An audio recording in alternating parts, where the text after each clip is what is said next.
Bonsoir à tous. À la une de l'actualité, la grève du rail contre la réforme ferroviaire empoisonne le gouvernement. Les cheminots ont reconduit leur mouvement demain pour le 3e jour consécutif. Mais le secrétaire d'État au transport, Frédéric Cuvillier, se montre optimiste. Après les propositions formulées au syndicat, Sudrail a claqué la porte. La grève est moins suivie que mercredi, mais le trafic reste très perturbé aujourd'hui. Et la CGT a déjà voté la reconduction de la grève pour vendredi. Pourtant, la crise est peut-être en train de se dénouer. Le secrétaire d'État au transport a multiplié les consultations aujourd'hui. Et seul le syndicat Sudrail a quitté la réunion en claquant la porte. Le ministre n'a fait que mettre un petit ruban autour du paquet projet de loi pour le décorer, mais n'a absolument pas répondu aux revendications essentielles qui sont nous voulons une seule entreprise SNCF, on veut que la dette soit reprise par l'État et on veut une seule réglementation du travail pour tous les travailleurs du rail. La CGT majoritaire est plus positive après une avancée. La promesse d'un accord cadre entre l'État et la SNCF pour rassurer les salariés sur le statut du groupe ferroviaire. Hier, on a formulé des choses. Le gouvernement nous a dit demain, je vous ferai des propositions. On était venu avec la ferme envie de discuter, on l'a dit. La CGT ira jusqu'au bout du dialogue social et ira au bout du dialogue avec les représentants du gouvernement et c'est ce que nous avons fait. Les représentants de la CGT doivent présenter les propositions du gouvernement à leur base dans la soirée. En attendant, Frédéric Cuvillier se montre plutôt optimiste.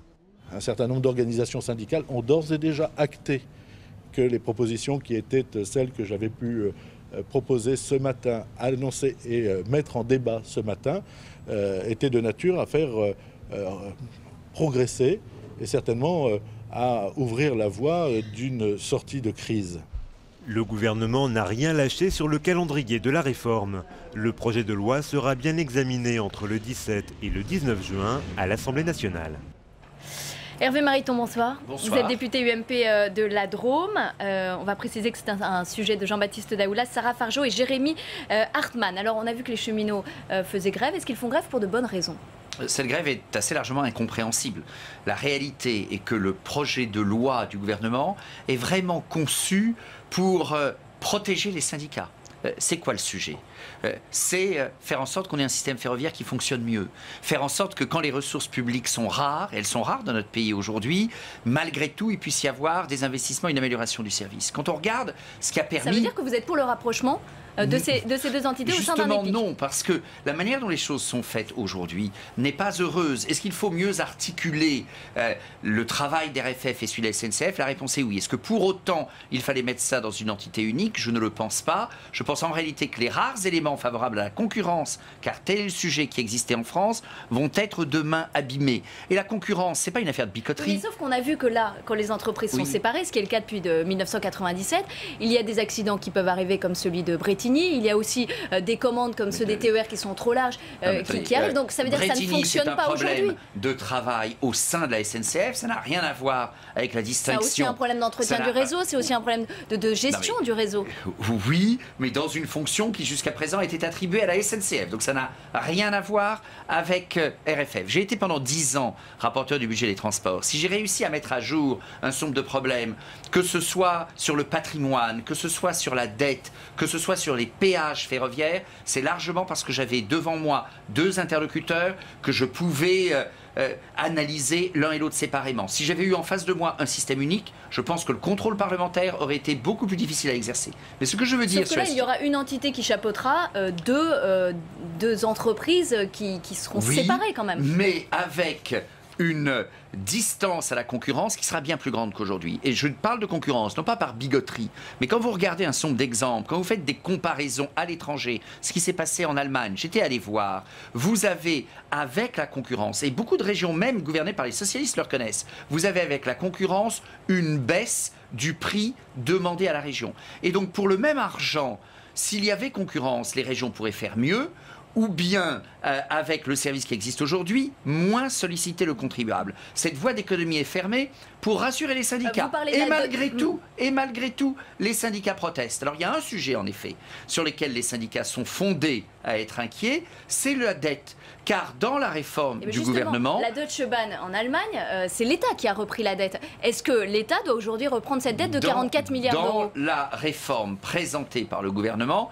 rien n'est proposé pour améliorer la situation de la dette. J'en ai parlé avec des collègues socialistes eux-mêmes. Vous connaissez bien le sujet. Oui, eh bien, il faut d'abord tenir bon pour ne pas aggraver cette dette. Ce qui veut dire, et là-dessus je suis d'accord avec des collègues socialistes comme mon collègue Savary par exemple, il faut refuser les investissements qui seraient trop éloignés de toute rentabilité. Sauf que la dette, elle existe, 44 milliards, il faut une structure de défaisance par exemple. Le gouvernement, mais je commence par vous dire qu'il faut commencer par ne pas aggraver la situation. Le gouvernement d'aujourd'hui, comme celui d'hier, ont fait pression pour que des travaux très éloignés de toute rentabilité dans le domaine du TGV, malgré tout, avancent. J'avais publié un rapport sévère lors du mandat précédent. Je pensais que les choses pourraient être corrigées. En réalité, malgré un travail parlementaire de députés de la majorité de qualité, le gouvernement n'a pas résisté à la tentation de jouer au Père Noël, y compris avec de l'argent qu'il n'a pas. Vous restez avec nous, Hervé Mariton. On poursuit ce journal avec le projet de loi de finances rectificative qui a été adopté en Conseil des ministres mercredi matin. Il prévoit 4 milliards d'économies, dont 1,6 milliard proviendront d'une réduction des dépenses des ministères. Le budget de la défense n'est finalement pas épargné. Les précisions de Rim Benhammer. Un collectif budgétaire 2014 de rigueur, principale source d'économie pour l'État, les ministères. Le travail se poursuit dans deux directions. Celle des économies, les 4 milliards prévus cette année, certes 1,8 milliard sur le moindre coût du remboursement de la dette, mais aussi 1,6 milliard d'annulation de crédits de dépenses de l'État pour l'ensemble des ministères. Parmi les ministères les plus touchés, la Défense. Au terme d'un bras de fer qui dure depuis plusieurs mois avec Bercy, le ministère des Armées réduira finalement son budget de 350 millions d'euros. Mais parallèlement, il récupérera 250 millions liés aux investissements d'avenir. Le plus gros poste de dépenses de l'État, l'éducation, n'est pas épargné par ces restrictions, moins 189 millions d'euros, mais il n'y aura pas de suppression de postes. Pour Gilles Carrès, président de la Commission des finances, ces arbitrages sont mauvais. Il faut vraiment avoir le courage de faire des réformes de structure pour éviter qu'à chaque fois, ce soit les crédits d'investissement qui payent en fait le prix de la nécessité de faire des économies. Il faut que le gouvernement ait la lucidité, le courage de revenir sur cette idée selon laquelle le nombre de fonctionnaires doit rester immuable. Parmi les autres coupes budgétaires, le ministère des Finances, moins 150 millions d'euros, le ministère du Travail, moins 127 millions d'euros et la Justice, moins 73 millions. Un texte déjà très critiqué par la gauche du PS et par la droite. Son examen débutera dans l'hémicycle à partir du 23 juin. 6 personnes renvoyées en correctionnel dans l'affaire du financement de la campagne présidentielle d'Édouard Balladur en 1995. Parmi elles, l'actuel dirigeant d'LVMH, Nicolas Bazir, et l'intermédiaire franco-libanais Ziad Takieddine. Dans ce volet financier de l'affaire Karachi, la Cour de justice de la République est déjà saisie des cas de M. Balladur et de son ancien ministre de la Défense, François Léotard. À l'UMP, la question de la ligne a fait débat après la défaite de Nicolas Sarkozy, certains lui reprochant d'être sous l'influence du très droitier Patrick Buisson. Valérie Pécresse avoue au Bondi Blog sur LCP en avoir parlé à l'ancien chef de l'État, qui ne l'a visiblement pas bien pris. Écoutez l'ancienne ministre du budget de Nicolas Sarkozy, Valérie Pécresse. Alors, moi je voudrais dire quand même quelque chose. J'ai été la seule du gouvernement Sarkozy à oser faire l'inventaire de ce qu'on n'avait pas bien fait. Ça m'a valu pendant, on va dire 6 mois, une énorme bouderie de Nicolas Sarkozy qui expliquait partout que, voilà, vraiment, c'était minable de ma part. Hervé Mariton, vous qui êtes candidat à la présidence de l'UMP au Congrès en octobre prochain, est-ce qu'il faut faire un droit d'inventaire ? L'expression droit d'inventaire est inélégante. Je ne sais pas qui l'a inventé dans le cas qui nous occupe. Mais le bilan, oui. Le score du Front National aux Européennes, une des raisons, pas la seule, mais une des raisons de mon point de vue, c'est l'échec de la gauche, enfin, la catastrophe de la gestion Hollande, Hérault-Valls depuis 2 ans. Mais c'est aussi que nous n'avons pas été soutenus par les Français en 2012. Ils nous ont dit le compte n'y est pas, pour un certain nombre de raisons. Par exemple, on avait promis le service minimum, mais on ne l'a pas vraiment fait. On a fait un petit pas, mais on n'est pas allé jusqu'au service minimum. Aujourd'hui, moi, je m'engage à ce qu'on fasse le service minimum. Mais d'autres éléments de critique. Et quand on est battu comme ça, il faut faire son autocritique, son évaluation, son bilan. Le terme exprimé par Valérie Pécresse est excellent. Écoutez, j'ai essayé de le faire. Je suis responsable du projet à l'UMP. Nous avons eu à la rentrée 2013, à l'automne 2013, une convention sur l'évaluation.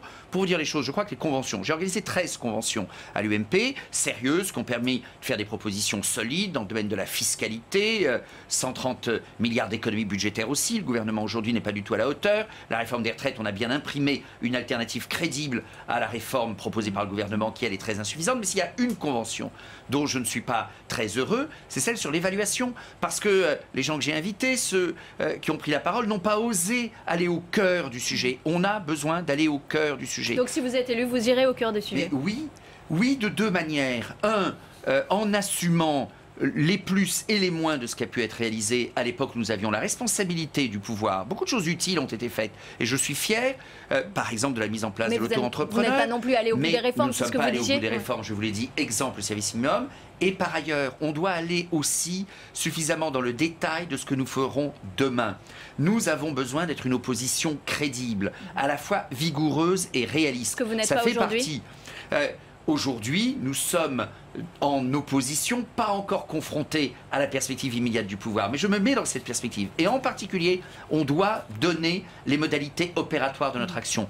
Prouver à nos électeurs que ce que nous disons, nous le ferons. Merci. Ça fait partie de mon engagement pour la présidence de l'UMP. Merci Hervé Mariton, député UMP de la Drôme. Et puis sachez que vous pourrez retrouver l'intégralité de l'émission Le Bondic Blog dimanche à 13h sur LCP. L'UMP était également à l'honneur aujourd'hui à l'Assemblée en cette journée réservée aux propositions de loi du groupe d'opposition. Celle portée par le député Bernard Gérard a été adoptée à l'unanimité, quoique revue et corrigée par le gouvernement. Elle ajoute une formation aux premiers secours dans la préparation du permis de conduire. Une avancée considérable pour le député UMP. On l'écoute. C'est très important, parce que c'est rien à faire, mais vous savez que c'est dans les 5 premières minutes que souvent les gens ou meurent ou sont sauvés. Et donc, il y a des gestes tout simples à faire, ou comprimer simplement une hémorragie, c'est pas compliqué, il n'y a pas besoin d'être grand clerc ou médecin pour savoir le faire. Donc tout ça doit être précisé soit par le gouvernement dans un règlement, soit en fonction, comment dirais-je, des conseils que peuvent nous donner l'Académie de médecine, la Croix-Rouge, etc. Compléter dans le domaine réglementaire ce que nous allons décider de par la loi et qui a trop attendu depuis des années et des années que nous ayons enfin une loi. Les 27e assises des petites villes de France se tiennent demain à Annonay, dans l'Ardèche. Manuel Valls est attendu sur place avec Marie-Lise Lebranchu. Au cœur des discussions et des préoccupations, la réforme territoriale et la baisse des dotations de l'État.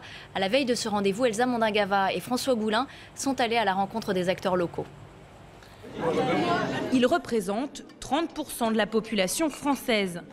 Ce sont les maires des petites villes, entre 2500 et 25 000 habitants. Réunis en Ardèche, ils ont parlé réforme territoriale, à commencer par la nouvelle carte des régions. Pour nous, Franche-Comté-Bourgogne, ça n'a pas un sens évident, ni par l'histoire, ni par l'économie. À la limite, je me poserai la question, mais ce n'est qu'une question d'une fusion Franche-Comté-Alsace. Autre inquiétude, la suppression des conseils généraux et le transfert des compétences des départements aux intercommunalités.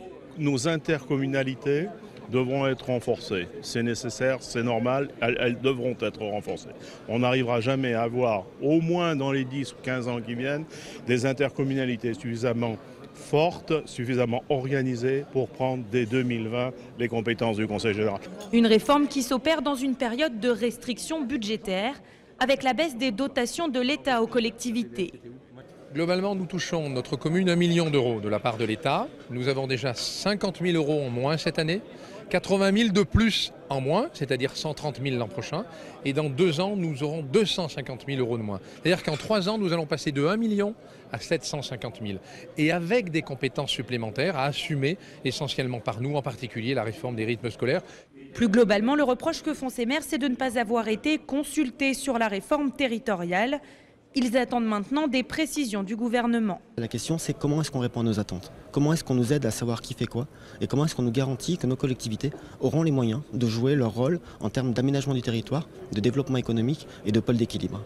Ces questions, Manuel Valls saura y répondre ce vendredi, puisqu'il prononcera le discours de clôture des Assises des petites villes de France. Et vous pourrez suivre demain le discours du Premier ministre à partir de 13h sur LCP, discours donc qu'il tiendra aux 27e assises des petites villes de France à Annonay dans l'Ardèche. Le mondial 2014 qui démarre tout à l'heure au Brésil. Les amateurs de ballon rond vont pouvoir suivre ce soir le match d'ouverture Brésil-Croatie.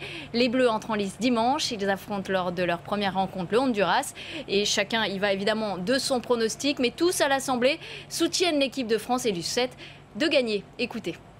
Je mets l'équipe de France en 1. Et puis ensuite, j'en ai 2, mais parce que c'est ma circonscription, hein, c'est la Côte d'Ivoire et l'Algérie. Donc si un jour l'Afrique peut faire quelque chose aussi, c'est pas mal. Mais allez les Bleus, hein, c'est ça qu'il faut dire. Voilà, c'est fait. Le pronostic, c'est qu'on gagne. On gagne. Ce qui m'inquiète aujourd'hui, c'est l'absence de leader. Aller au bout, bien sûr. J'adorerais une finale France-Argentine, comme ça je serais content quel que soit le résultat.